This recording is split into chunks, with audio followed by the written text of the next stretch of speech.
It's difficult to know where to start. 2-2 draw at home to Kirrie 2-0 down at half time.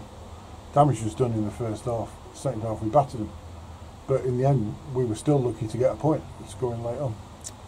Yeah, looking at it, I thought Kirrie were the better team in the first half. I thought they looked a wee bit more hungry than us, but didn't have a lot of the ball. They had two chances, maybe 2-3 chances first half, and they scored two. One's an own goal off a header.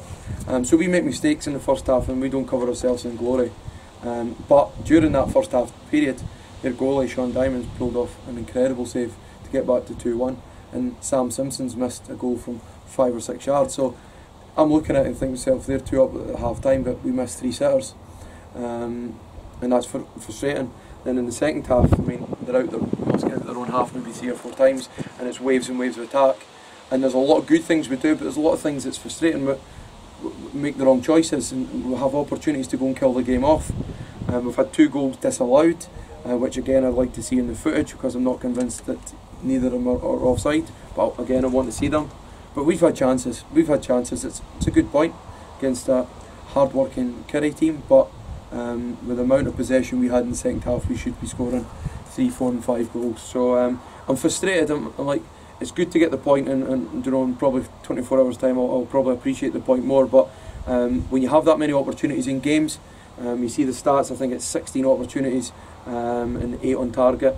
You've got to put the back in the net, and it's the 3rd week we've said it.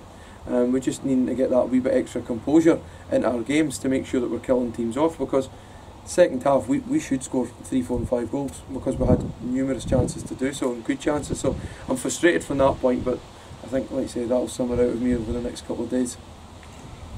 It's difficult to mention the performance of the officials without getting into trouble, so we'll try not to, but it certainly influenced the game.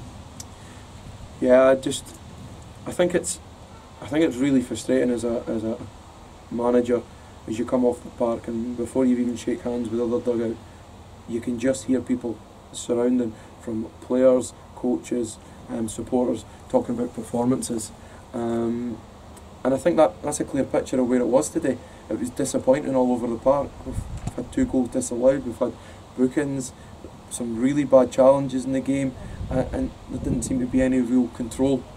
So I think we'll leave it at that. I think we shouldn't be talking about officials when we come off the park, but it's hard not to in a performance like that, because there was 3 or 4 key moments in games, and it can sometimes change games, and big decisions should have been made and they weren't.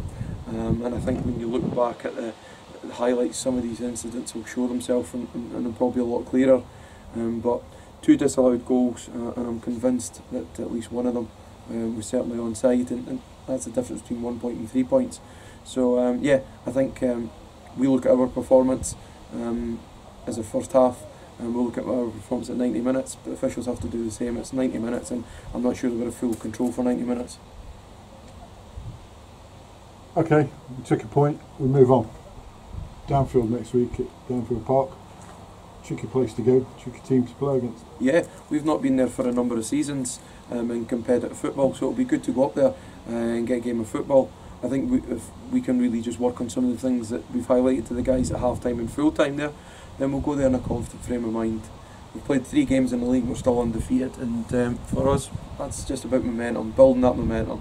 We know that today was an opportunity to go and get 3 points, but next week we'll go hunting again. Put to bed some of the errors we made today, and again we'll have a few more guys back that have been out injured. Cookie's managed to get himself last 10 minutes. Ryan Dignan's back training and starting to get his sharpness back. So we'll have a few decisions to make, but we'll be working hard during this week to make sure we're ready to go up to Downfield, because it will present itself a new challenge and a different challenge, and one that we'll look forward to.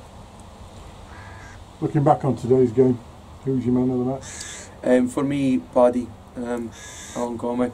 I thought he was the best player in the park today. I think he won his battles for 90 minutes.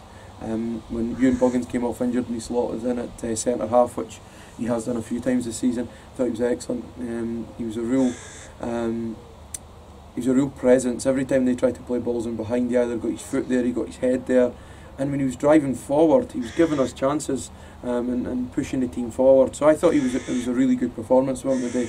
He'd been out of the team the last couple of weeks, and to come in and do that and picked up a wee knock last 20 minutes and still perform at his maximum, I thought it was a good man of the match option today.